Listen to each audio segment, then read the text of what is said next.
Hello, everyone. Welcome to today's online artist talk. My name is Chris Clark. I'm senior curator here at the Glucksman and co-curator of the exhibition Home, Being and Belonging in Contemporary Ireland. And I'm very pleased today to welcome today's featured artist, Amanda Rice. Amanda is a visual artist who works with moving image, photography, and installation. Her work is largely process and research driven, with a particular focus on investigations surrounding the remains and failures of various aspects of industry or supposed utopian systems. In her work, time, distance, geography, and measurement are main concerns that lead to psychogeographic studies or inquiries, where hidden histories of spaces are excavated and played out in both public and private space.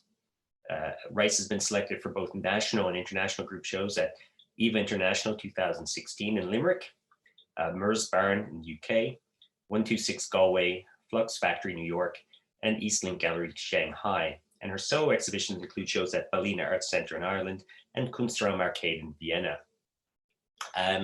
Today's talk will follow our usual format, is that following this introduction, we'll go to a pre-recorded presentation by Amanda for, I think it's just over 30 minutes. And then we'll come back here and we'll link up live for discussion and any Q&A and a bit of a chat. And you can post questions using the chat function or the Q&A function. We'll be keeping an eye on both of them. And please keep in mind that these talks and conversations will be available to view on the Glucksman YouTube channel afterwards. But for now, and without further ado, I'm happy to hand over to an artist presentation by Amanda Rice. Thanks very much. Hi there. Just to let you know, I am currently giving this talk from my studio today. There's a window facing a quite busy road, so you may hear some traffic and some sirens and noise. So my apologies in advance if you hear some of that. There's nothing I can do about it, unfortunately. So hello, my name is Amanda Rice. I'm a moving image practitioner born in Ireland, based between London and Mayo, with a research-based practice. I work primarily in sculpture, installation, and lens-based media. My film works are composed of a combination of observational documentary techniques, stage scenarios, combined with modes of investigative storytelling. I'm primarily interested in material histories related to ecological or geological subject matter. These interests extend to the politics of land use, mineralogy, ecological extraction, and speculative or hidden histories embedded within landscapes or within extracted matter. Increasingly, my interests in ecological matter have started to become framed around the power relations between technology and science and their ability to accurately quantify aspects of the natural world. This extends to how knowledge is constructed, as well as ideas around truth and authenticity. So this talk will mostly focus on the work which is on show at the Glucksman as part of Home, Being and Belonging in Contemporary Ireland, which is set around tracing various architectural remains and both local and global histories related to Western Hats Limited, a textile and hat factory, which once operated in the west of Ireland. I will close the talk on a more recent film work, which might indicate where my practice is kind of at present, or the recent present, where things might be going in the future. So the work featured in Home initially stemmed from a Mayo County Council Public Art Commission in 2014 titled Find. Find was a series of temporary public artworks, installations, and events set around the town of Castlebar in County Mayo, curated by Gaynor Sybil, the then Public Arts Coordinator of Mayo County Council, in collaboration with the Linen Hall Arts Centre. Find was structured around the experience of temporary artworks, and the 6 artists selected for the commission, including myself, were encouraged to consider discrete or hidden works that would be unravelled or revealed via a tour or map, which encouraged the audience to seek or search out the work. Prior to my being selected for Find, I had only just recently moved back to County Mayo after both the residency in Beijing and years having been based in Cork. During the initial research stages in preparation for making the application, I made a site visit to the former Western Hats building which once housed a textile and hat manufacturers, which operated between the years 1942 and 1981 in, as I said previously, the town of Cascar in County Mayo. So this, what you're looking at here is an image of the initial site visit in preparation for the Fine Public Park programme. So I discovered that Western hats emerged during the formative years of the Irish state, just over 20 years after the 1916 Rising, in an effort to establish Ireland's future as a prosperous post-colonial country. The then Minister for Trade and Employment, Sean Lamass, and a senator named John McAlin visited Europe as part of a trade-seeking mission in 1937. They visited France and Belgium 1 year prior to Kristallnacht, and the eventual outbreak of World War II, and convinced a number of Jewish-led textile industries to liquidate their assets and move operations to Ireland, a country of relative safety and neutrality. 3 industries in the west of Ireland were established in this manner. Jewish experts were offered positions in the form of technical roles that would guarantee their safety during the war years, granting them exile in the country of Ireland. Ireland's refugee policy at that time was poor compared with neighbouring England.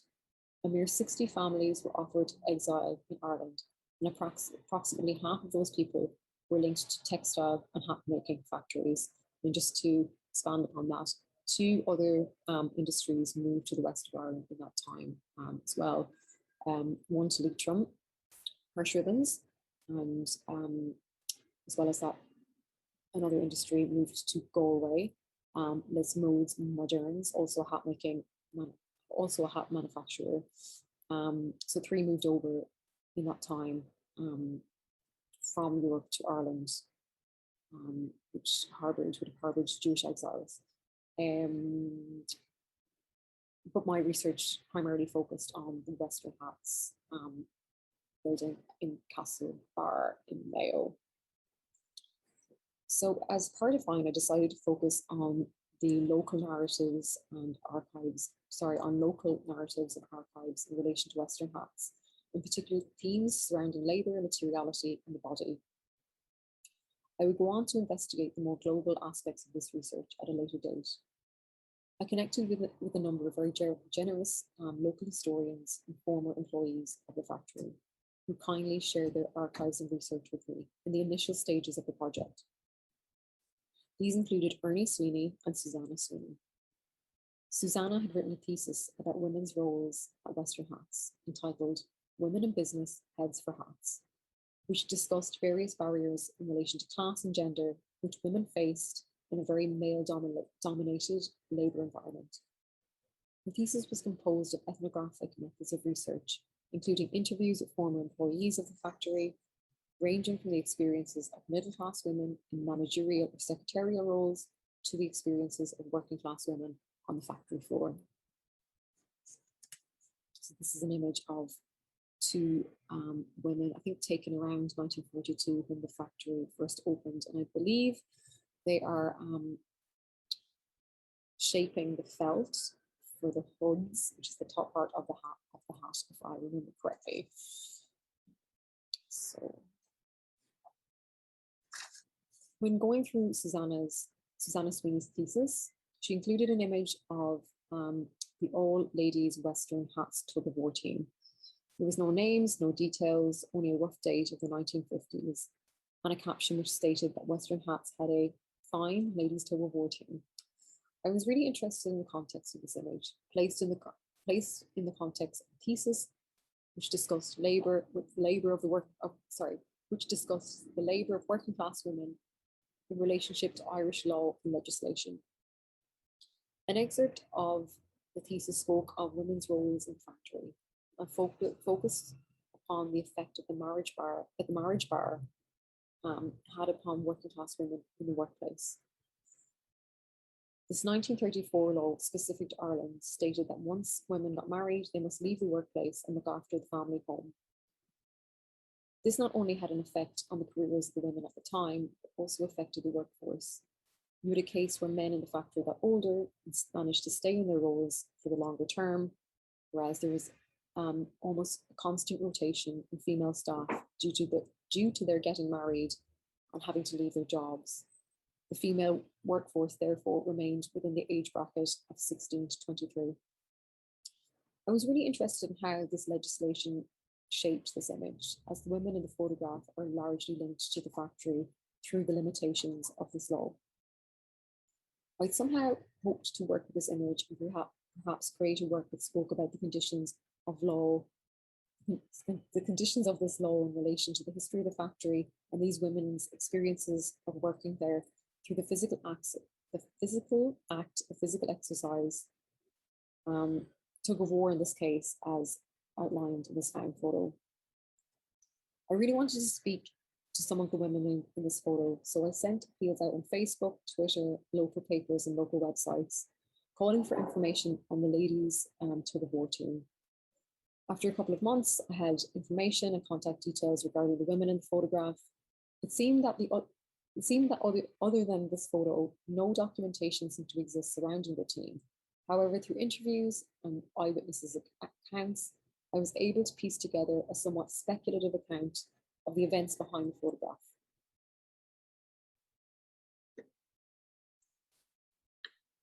I was given a clearer picture of the team from the picture of this team from someone's personal archive, and I assigned the women in the photograph numbers as guides to identifying who everyone was.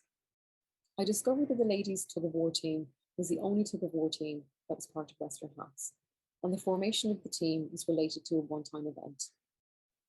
The tug of war was part of a tournament held in 1958 during something called the annual local development carnival, which included various forms of entertainment and activities. I managed to meet the ladies numbered 6, 8, and 10, whose names are Kathleen McCormick, Frances Moynihan, and Margaret McCormick, respectively, who gave me their accounts of what happened at the time. It would appear that the Western Hats ladies tug of war team won something called the Carnival Cup against the post office team and the Mall in the green area in Castlebar. The men pictured in the photograph designated A and C were factory mechanics and engineers who allegedly trained the team. The man marked B was supposedly the team mascot. The women's accounts of the tournament in itself are vague. No one can remember what teams they played exactly. One woman remembers training for the event when she says, "We used to practice outside the factory, at the front in the grass. I can remember the process of using one's heels in the ground as a form of resistance to the opposing team." She also recalled it being exclusively a ladies' tug of war team when she says, "There were so many women on the team. None of the women could remember the details of their winning the Carnival Cup, however, they all seem to recall one incident. There was a strong man in town participating in the carnival, and he challenged to pull all 10 of the women at once. During the interviews, the women seemed to get most excited about this aspect of the event. One woman recalled, "We won it. We nearly choked a man. He didn't think we'd pull him, and that is the truth. We thought it would all end in court, and we were all about 18 or 19 at the time." Another witness stated, "There was a carnival on the square, and there was some strong man that was part of the carnival, and he thought he would pull us all. We put a rope around his neck, and we pulled him all over the place." I was interested in how the marriage bar and its conditions were the reason for this group of women coming together in the first place. This is reflected in one of the statements by the women when she says, "We were all 18 or 19 at the time. The tug of war fallen at the time of the marriage bar." I didn't feel comfortable questioning the women about the effects of the marriage bar in relationship to agency and labour, as this legislation is deeply entangled within relationships and family. I simply hadn't quite built up that kind of rapport with them. However, I was somehow interested in thinking about this event and the aspect of sports, recreation, and the act of physical exertion involved in tug of war as a communal women's-led task which almost resisted the patriarchal conditions of the marriage bar itself. I therefore focused on this aspect of the women's storytelling. This communal drive to pull a strong man, albeit without the choking, and the joy in physical exertion, resistance, and the triumph of winning, and the agency of one's body in the face of patriarchal legislation. I therefore made contact with a man who then held the title of Ireland's strongest man, a weightlifter and bodybuilder, and asked him would he be willing to participate in a reenactment of the event. I was interested in time and the embedded histories in geophysical space. So I set about recreating this incident on the Mall, the site where this incident initially took place, with a strongman against a team of 10 women. Again, thinking about time and family lineage, I wondered if any of these women had granddaughters who fit the ages of the women affected by the now defunct marriage bar, who might participate in the reenactment of this event. 3 of the women luckily had granddaughters who were aged between the ages of 16 to 23. I couldn't get any further descendants of the team and decided to work with transition year students who attended St. Joseph's Secondary School in Castlebar, as their age group reflected that of the women in the original team at the time of the marriage bar. Excuse me. Sorry, sirens. Yeah. Just let that go. From doing some research into tug of war and the average weight of athletes in the sport, I estimated that a strong man might be able to pull up to 5 girls at one time and still maintain a sense of equal competing sides. I didn't want to go straight into the main event, so to speak. That is the incident of 10 women pulling one man. So I structured the event around 2 equal competing sides, the best of 5 pulls, which resulted in a score of 2 to the strong man and 3 to the girls. To celebrate their win, they closed the performance by all 10 of the girls pulling out at once. So this is a short video of the event itself. It's part of the Fine Public Art Programme, which was 2014, held in County Mayo, Castlebar, County Mayo.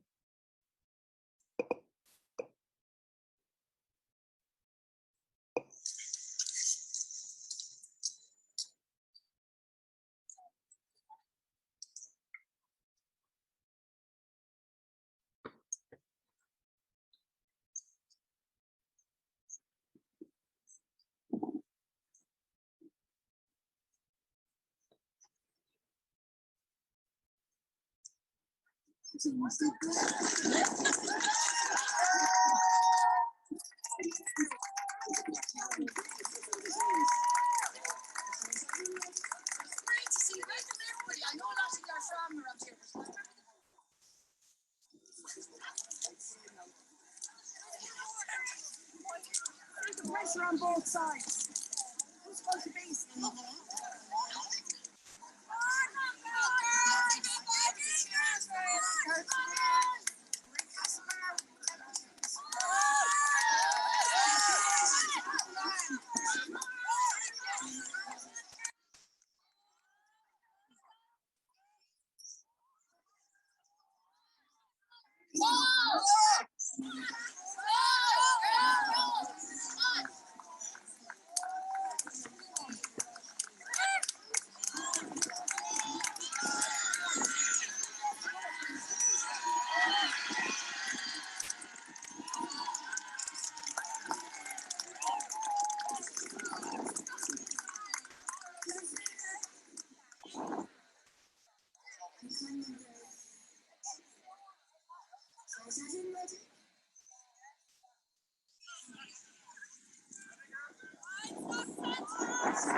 Information goes right down into the head at procedure.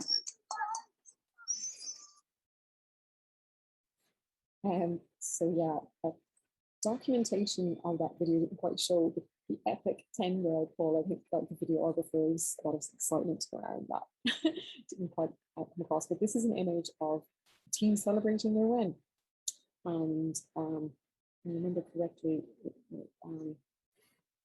number 10, 6, and 8 are direct descendants of the original team. So a number of works emerged from this commission, including a radio documentary where I questioned the motives of the newly formed Irish state and tried to determine whether the means by which these industries were established in the west of Ireland were philanthropic in nature, meaning the exile provided to these Jewish families was benevolent, or was it an opportunistic undertaking by the Irish state, which capitalized upon a volatile situation in Europe in order to develop the emerging Irish economy. This featured contributions from Dr. Gisela Hofter, Professor of Irish German Studies at the University of Limerick, Yankee Fokker, the chairman of the Jewish Historical Society of Ireland, Castlebar-based historian Ernie Sweeney, and former factory employee Peggy Flanagan. So the works I show at the Glucksman, however, mainly try to trace the various architectural remains of the factory. My initial site visit to the former factory site was the thing which catalyzed my interest in learning more about the space. And as I said previously, I was intrigued by this modernist building and how it came to be in the west of Ireland before I ever knew about its links to Europe. I had been engaging with local historian Ernie Sweeney, and we spoke of the various histories and anecdotes related to the site. For example, he told me about the person who owned the field it was built on, the various pollutants and dyes that stained the river a myriad of colours depending on what shade of hat was being made on any given day, and the ingenuity of the architecture, which used a sawtooth roof design where the steeper surfaces of the windows faced away from the equator in order to shield workers and machinery from direct sunlight, yet admit enough natural light into the factory space for environmental efficiency. I was interested in creating a moving image work which in some way quietly spoke of some of these elements. The film work featured in the show charges 3 distinct periods of the factory's life. The opening sequence is suggestive of the arable land prior to the factory's development, where the camera focuses on the overgrowth on the site, which pans to reveal the architecture of the building as the film moves through that sequence. The second part focuses on the architectural fabric of the site itself. At the time of making the work, I was reading Paul Scheerbart's 1914 book, Glass Architecture, an almost utopian and speculative account of architecture and glass in relationship to the natural world. Scheerbart believed that the technological and industrial breakthroughs of the 19th and early 20th century set the stage for momentous social and cultural transformations. In this book, he cites that glass architecture enabled the sophisticated use of iron that would make the built environment paradise on earth, and would also liberate buildings from old limitations. Walls need no longer be vertical, he proclaimed. Glass buildings could be transportable. This middle sequence of the film focuses on the architectural framework and features of the factory site. The camera, which is placed on a 4-meter track, pans the length of steel girders, crumbling past concrete, sawtooth roof windows, boarded up with galvanized sheet roofing. The camera captures and reflects some of this utopian idealism of modernist architecture, yet in the site's decay counteracts some of the pseudo-utopian beliefs set out in Scheerbart's book, where such architecture promises paradise on earth. However, it seems architectural paradise does indeed seem to have a lifespan. The third and final transition in the film closes with various building waste dumped on the former factory floor. When the factory closed in 1981, the building itself went through a number of changes of ownership, becoming a dumping ground for other architectural waste and rubble. We could say an allegory for the site's drift into disrepair. As mentioned previously throughout the course of my research, I connected with a number of former employees who worked at the factory throughout the years, ones in particular that seemed to extract or reappropriate some of the building's architectural features as mementos were almost as architectural or as artifacts related to this industry. So this is a series of these 3 photographs featured. So the previous 3 slides were still images of the film that is currently being shown at the Glucksman. The images that you're about to see here are currently installed as photographs. So one such man, Mr. John Moylett, who worked at the factory in the late 1950s and in the early 1960s, was a young man who spent time on breaks doodling on a toilet wall in the factory. These small idle drawings point to local and global themes such as the Cold War, including the Cuban Missile Crisis, faded portraits of the Jewish managers of the factory, and proverbs such as, "It was the last straw that broke the camel's back." When the factory closed in 1981, he and another man went to the factory armed with tools and chiseled out the toilet wall, brick by brick, where it has since remained in his shed, carefully covered ever since. So these images, as you can see, are the extracted remains of a toilet wall kept by Mr. John Moylett as some sort of archaeological kind of pseudo-archaeological artifact. Another man used bricks from the factory chimney, which was demolished in the mid-1990s, to build a barbecue in his back garden. The bricks which make up the objects almost still producing smoke. The bricks up the factory, I kind of see this image, the use of these kind of bricks, this former chimney, imbibed as part of a barbecue, kind of also producing smoke, almost as like the chimney operating itself in a different guise or form, which I thought was kind of an interesting use of material and former building material to kind of reify or reflect the previous conditions of the previous structure of the building, so to speak. After 4 decades, Western Hats eventually closed in 1981. Both the state of Ireland and the factory itself, which acted as a temporary home for a multitude of Jewish exiles, no longer served its purpose, and in addition could no longer provide stable and sustainable employment at local level. Throughout conducting my research for the radio documentary around this subject entitled Jewish Exile in the Textile Industry, I discovered that the majority of exiled Jews connected with Western Hats eventually returned to what was then a peaceful Europe in the late 1970s.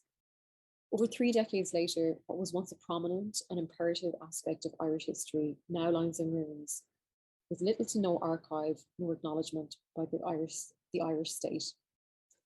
The role of Western Hats in 2 other factories, that is Hirsch Ribbons in Montford and Les Modes Modernes in Galway, which were 2 factories that I mentioned previously, which moved from Europe to Ireland, providing again exile for Jewish families fleeing the war, is celebrated in particular by the Jewish Historical Society of Ireland. I will drop a link in the chat or pass a link on to Chris for anyone who might be interested in listening to that documentary. I'm running out of time, maybe not. Okay. I just thought I would close this talk on a more recent work. The works discussed here are a number of years old. I completed my MA in 2018, where my practice slightly shifted. I've become more acutely interested in geological phenomenon. These themes are present in the works discussed previously through the surveying of the materiality of architectural forms and embedded histories in geophysical spaces. However, throughout my MA, I became interested in the idea of the Anthropocene as a term to think with. So the Anthropocene is a proposed new geological epoch, which asserts that human activity has irreversibly altered the Earth's mantle and biosphere through fossil fuel extraction, consumption, and widespread industrialization. This fed into my MA degree short film, which investigated synthetic diamond manufacturing and thinking about the human-made geological material and its contribution to a speculative human geological strata which is often affiliated with Anthropocene discourse. The work I made for my MA show is called Death in Geological Time, and it looks at the material subject of the human body and its geological origins. I filmed the work at Life Gem Laboratories, a manufacturer which uses high pressure, high temperature technologies as a means of producing gem grade synthetic memorial diamonds from the cremated ashes of human remains. The work is framed around 1990s De Beers, so that's the De Beers, the diamond sellers, the diamond chain of the sell jewelry. De Beers advertising tropes using both staged, in this instance, voiceover and documentary techniques to destabilize the authority of the scientific process used by the manufacturers of these memorial diamonds. As part of the research process for the film, I worked highly with high pressure, high temperature specialists at University College London as a means of gaining a more in-depth understanding of these technologies. The staged and scripted narrative, coupled with affective use of sound and observational film techniques, blur the lines between truth and fiction, revealing a commodified and patriarchal narrative embedded in both the scientific practice of memorial diamond manufacture, embedded in both scientific practice and memorial diamond manufacturing. Do we have time to look at this? Slightly over, I'll replace some of it. I think here we do think of ourselves as modern day alchemists. And our company offers our clients the elixir of life, quite simply. Their second coming, mineral form.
I think we see ourselves as manipulators of time.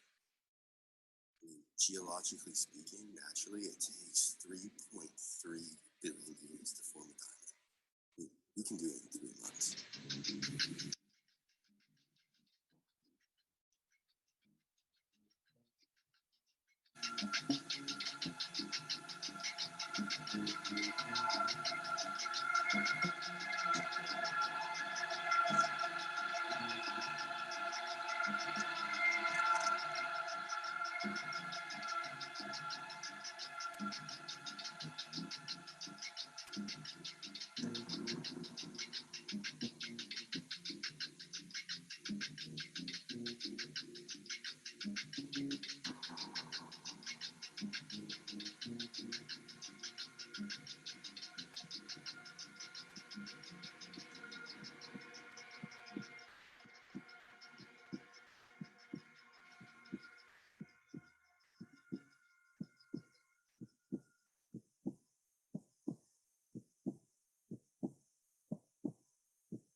I'm not going to make it out of here alive. I mean, we all know that. You're not going to make it out of here alive. Eventually, everyone dies. The end is death.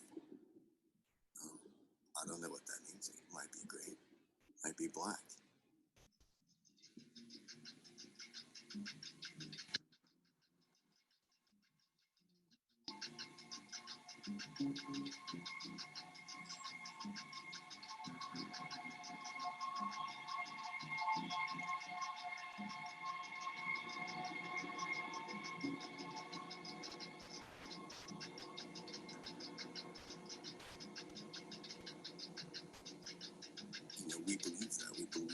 our customers achieve immortality.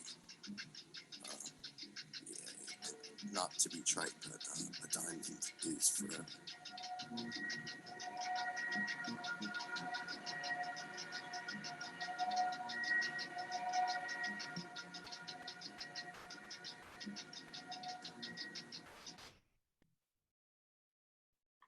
Hi, and welcome back, and I'll just get Amanda to join us there now.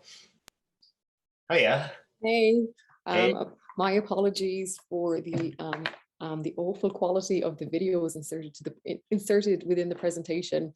You can probably tell that's my first lockdown presentation in terms of like rookie mistake. No, it's fine. I had the audio cranked up anyways, but actually it was yeah, it was fantastic to see such a good kind of review of not just some of your earlier work and working home, but actually the more recent stuff as well. And I've got a bunch of questions, and also I'll just invite our audience as well that if you've got any questions for Amanda or any comments, by all means, you can ping them in there in the chat or the Q&A function. But as always, happy to get the ball rolling. And first of all, just to say a big thanks, Amanda. It's great to see you again. Thank you, Chris. Thanks for having me. And also, I know you've got like, you're in your studio, so there might be a little bit of ambient noise. Yes, yeah, it's busy in here today. There's lots of people working, but I've let them know that I'm doing a Q&A, but still it's yeah, tight space, people working. Yeah, that's it, exactly. So the first thing I want to ask you about a little bit is, I guess, more about kind of just your general process of working.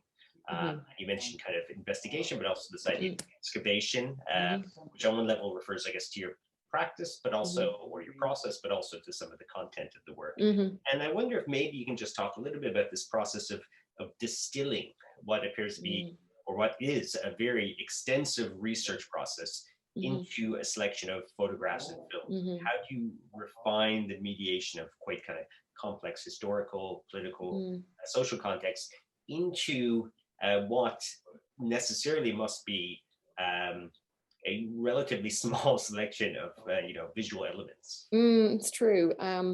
Generally, well, when I start my process, it usually, like, I'm drawn to a piece of research, and like you picked up upon, I would spend a lot of time with archives, and it seems to be a very intuitive kind of like journey, and like something in that will pique my interest, and I have to, in some shape or form, get to the truth of that, whether the truth be somewhat speculative, or, I mean, it manifests in I suppose in a myriad of different ways. Whereas I feel like I mentioned the radio documentary, which I will actually link in the chat, that had more of a kind of a feeling of trying to grapple with getting to the truth of the matter. Whereas I feel like with some of the other works, there's definitely more ideas around speculation and speculative histories in some shape or form. Specifically, maybe with, I know the sound quality was terrible with Death in Geological Time, for example, that process. I'd heard this story about, like, I heard about this industry where, I mean, it emerged in the 90s, this phenomenon where the cremated ashes of human remains, or cremated ashes, were used to make memorial diamonds. And I was so interested in this idea of, like, geological time, which is this kind of long kind of earth history, like process which is very much entangled in earth histories, condensed into a much shorter kind of time frame through industry and kind of manipulation and science. And I really wanted to kind of learn more about that. So I traveled to Chicago to this laboratory, and I interviewed the director, and I'd done a lot of research engaging with archives, looking at, like, let's say, De Beers advertising tropes for different modes. So generally when I research, I would pull a lot of research from not necessarily the archive itself, but surrounding the topic as well.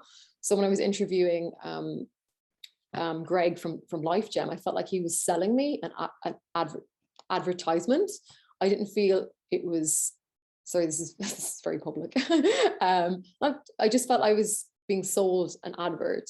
And for me, I was pulling in my own kind of speculative, more not speculative, but like subjective of reading around that, I kind of felt like I was trying to just, I suppose, use other elements within the work that might destabilize that kind of like maybe scientific patriarchal kind of narrative that was embedded in that industry, if that makes any sense. So it generally, the research process, to go back to what you were asking about, generally kind of involves like gathering a large body of research, almost in the sense of a documentary filmmaker, and then maybe cutting or making, cutting elements or adding elements. And I suppose that's where maybe the work maybe emerges from. I don't know whether I've answered your question, but it generally involves like gathering a lot of information and then culling or maybe pulling other elements in, or or just following a journey of investigation, really.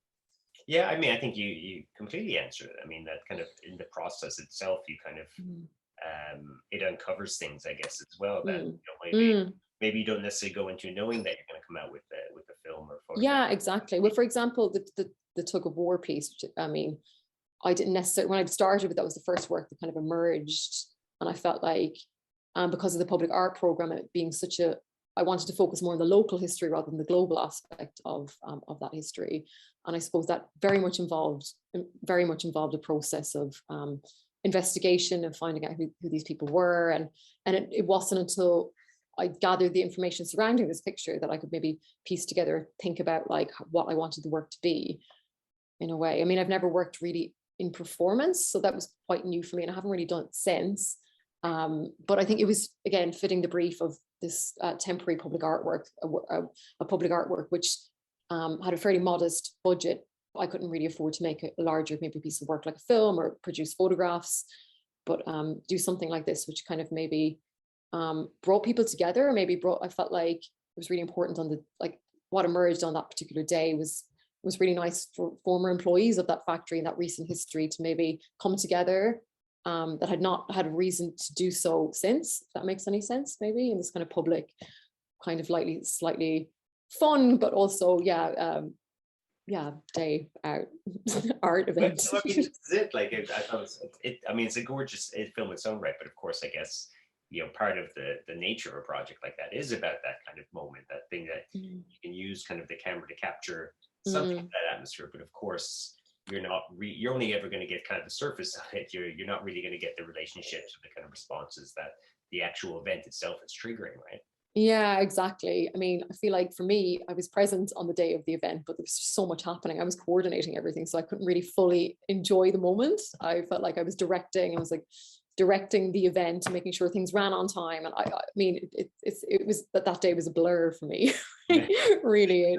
I did want to ask you about some that kind of pertains, I guess, to that project and probably to the wider practice as well. And you know, I'm always curious about how artists work in this kind of investigative kind of way.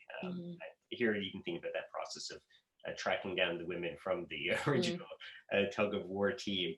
And maybe can you talk a little bit about, you know, that, I guess, the kind of experience of like, how do you approach these kind of individuals, and how do you kind of negotiate the reluctance of some people, as well as things like kind of the fallibility of memories or the conflicting, contradictory experiences that different people might have of those things. And how do you kind of mesh that together into something that ultimately is going to be your kind of presentation of the topic? I mean, so it was 10 women, and like you said, one lady in particular didn't really want to speak about, you know, her relationship to that part of her life, which I respected. And I was kind of thinking, as I said in the presentation, about like these women coming together because of the marriage bar, and I felt like that's it's a legislation which is very much entangled in personal kind of history. So I didn't really want to speak to them directly about that, but more speak of their experiences, of their memory behind that photograph in a way. And I did get lots of different conflicting. I mean, I made it small. I should probably link. I don't think I have that on my website. But I made a little pamphlet of people's, you know, quotations and memories of their memories surrounding that event. And I suppose for me, it became almost like some sort of, not murder mystery, but trying to find a pattern which matched. I mean, the thing for me was that three of the women I spoke to had mentioned this kind of like group kind of communal effort to pull a strong man that was part of this event. And for me, it just seemed, and that was the thing that they were most excited about speaking about as well. They were like, oh, I can't really remember the names of the dates or, you know, surrounding that. And I didn't really want to politicize those conversations in terms of the marriage bar with them one-on-one, but I was thinking more about like what excited them. And this was the thing that was brought up in our conversations. And this was the thing that I suppose maybe thought about that law through, if that makes any sense. Mm-hmm. And then the other thing, I mean, to go back a little bit to the works in the Glucksman at the moment. Yeah. And you know, I kind of was just kind of struck by the way you're kind of talking about, you know, the guy who took the chimney from the factory and turned it into a barbecue, and it just kind of crossed my mind. Do you see kind of an affinity between that kind of process and your own practice of kind of collecting things from one kind of function or one kind of context and then kind of repackaging or reassembling them? And I just wonder if you felt like kind of maybe an innate connection with that kind of idea of somebody going chimney to barbecue. It's true. Well, I mean, the man who chiseled out the bricks from the factory wall, I mean, like, he's actually a photographer now. I mean, yeah, we had these kind of nice conversations. He's like a local photographer back in Castlebar, but I think there's definitely maybe some sort of like, yeah, I mean, I feel like I'm not solely like a visual artist in terms of like practitioner, but like, I think my practice maybe spans like very much obviously research, histories. I mean, my previous part-time job was working for a historian, working on her book. So like I have this kind of like, I have these skills as well. So I kind of feel like when I do connect with these people, that maybe there's like a Venn diagram, and there's a meeting in the middle, and maybe it's that research and like inquisitiveness, and a shared interest in like histories, and like maybe their intentions may be different to mine, but in some shape or form we do meet in the middle. And I don't know where that might be, but it's funny to think about like my interactions with these people as some sort of like interdisciplinary kind of like there's a meeting in the middle where they're not necessarily, maybe they are making their own artworks, they're kind of own ready-mades without like putting that term on that.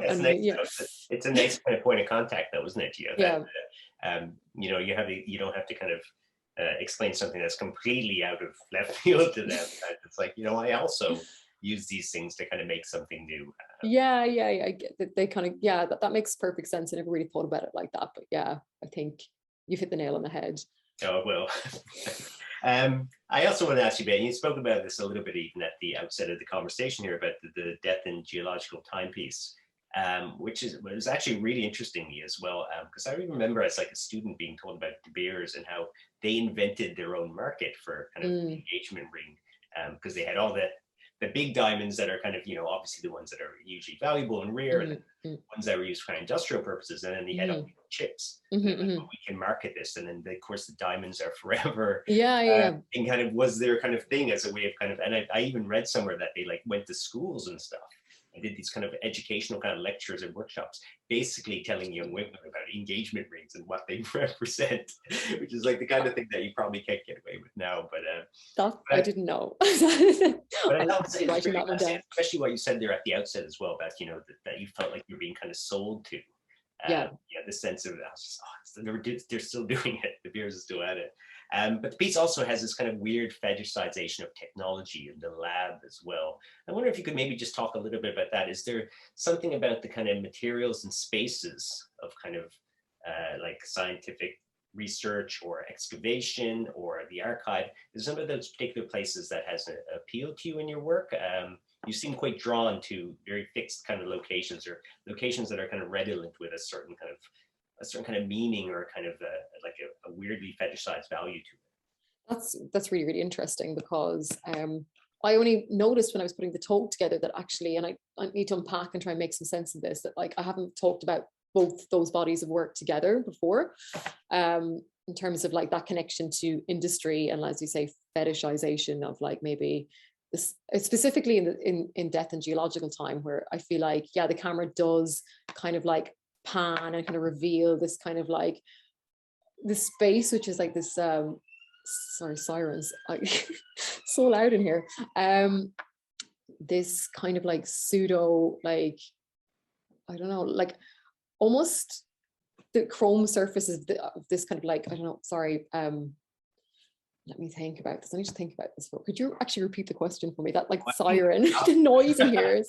No, I'm just kind of curious about, like, it just felt like there was kind of an affinity there between this kind of, maybe even something to do with kind of, this idea of kind of marketing, kind of the diamond as this kind of thing, honing it or something like that. And then the idea of kind of those particular kind of space. And I guess this is just something that kind of came across in your work, that it's, it has this kind of like very aestheticized kind of presentation to it as well. But and then that new film, or In Death and Geological Time, then the 2018 film there, it really felt like there was this kind of like sense of kind of luxuriating in, like I said, the chrome spaces, and something about those kind of, like, that came across to me certainly watching the films, this kind of sense of like those spaces are so strange, but also it's not just functional, they're also kind of aestheticized in this kind of very unusual way to kind of imply a kind of purity or kind of a cleanness to them. I think with the soundtrack, which didn't come across very well in the film, my apologies, In Death and Geological Time, definitely kind of like brings kind of like a sense of abjectness to the process, or kind of like that has that effective kind of like it's so funny what sound can kind of do to like a moving image work. But yes, I'm just trying to think, because I'm currently working, I'm kind of in another headspace at the moment, because I'm working with actually dancers on like re-embodying like just an extinct animal at the moment. So I'm trying to like maybe connect that work to maybe this. And I think maybe it's about like, in some shape, it's about investigating materiality, but I think maybe the language of the camera might be the thing that's reflecting. It's got this kind of like maybe slightly seductive, slow panning. Like it's almost like the way I use the camera, in a sense, is geological in a way. It kind of it's a slow panning of like the space, and the way it kind of like looks at or points its gaze at the investigative, the subject matter, maybe, that kind of gives it, maybe it's the language rather than the subject matter. I mean, maybe shots, of course, which is it's always that thing, it kind of throws you off when you're watching kind of a film, I think, when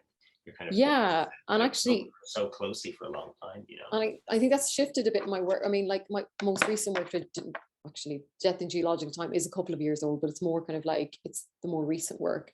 I made a film in lockdown, which was comprised entirely of found footage, because I had a deadline. Obviously with COVID, I couldn't like work in that kind of way, which involved like traveling or kind of working on site, which is really, really important, I think, to my practice. Whereas this new film that I'm working at, I'm actually starting to incorporate some of the elements that I've used in previous works, but also found footage and archival materials. So it's more kind of like, not entangled, but like there's a more kind of layered language, so to speak. I'm still trying to figure that out myself as well. But I think definitely time and the geological subject matter, and how that's kind of like used and appropriated and reappropriated, it's something that like comes up in the work a lot for me. And speaking of time, I better jump in with a couple of questions here from people, because I realize we are also running out of time. And one which actually I wanted to ask you as well, but we have someone who's asked here. Can you tell us about this show you're doing at the Triskel? You have a show at Triskel in Cork, of course, as well. Yeah, of course. So yeah, I mentioned earlier that I made a film in lockdown.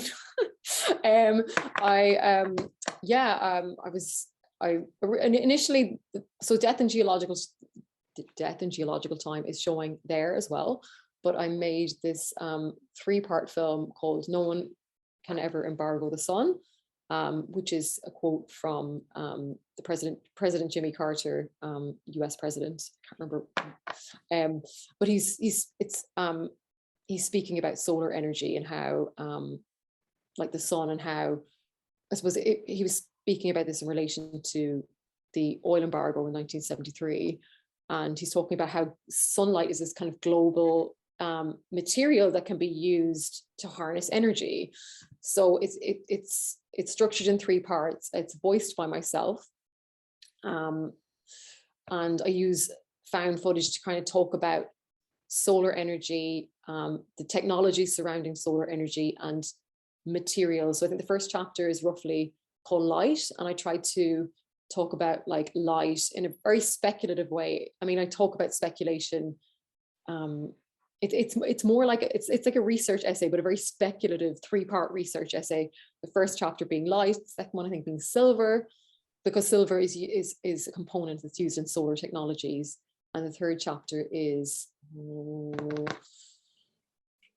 land, so which houses, which obviously is used to house these solar energy systems, and it kind of tries to create, I suppose, entanglements in terms of materials, like, and try and like unpick some of like very broad ideas surrounding like solar technologies and how, yeah, the problematics surrounding them, and I kind of entangle I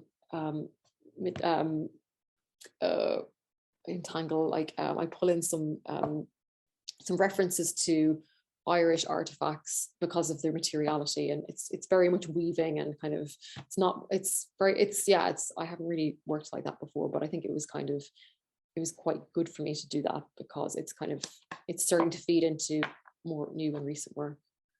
Well, I mean, I'm thrilled to have the people in Cork have the opportunity to see your work in both venues. So it's great to see that happening. And I'm very sorry that we're kind of running out of time. I've got a couple other questions here as well. It's but okay. By all means, people, please forward them on, and I'm happy to forward them on to Amanda. But for now, I just want to say a very big thanks, Amanda. It's great to work here, and thank you so much for the talk and the presentation today. No problem. Do you want me to put the link to that documentary in the chat very briefly? You can. If you put it there quickly, I can leave it up for a minute there. Okay, let me see. I have it to hand. Sorry. I am just going to say to our audience that we'll be back on the 11th of August with the next one of our online arts talks with James L. Hayes giving presentation and conversation. So of course, there we go. And as you can see, Amanda Rice's link, vimeo.com/482336558. Exile 101. Oh, that's the password, by the way. Yeah, the radio documentary is uploaded as like it's a video file. So please, if you've any interest in that history, please work away. Super. Thank you very much, Amanda. Chris, thank you for having me. Much appreciated. It was a pleasure.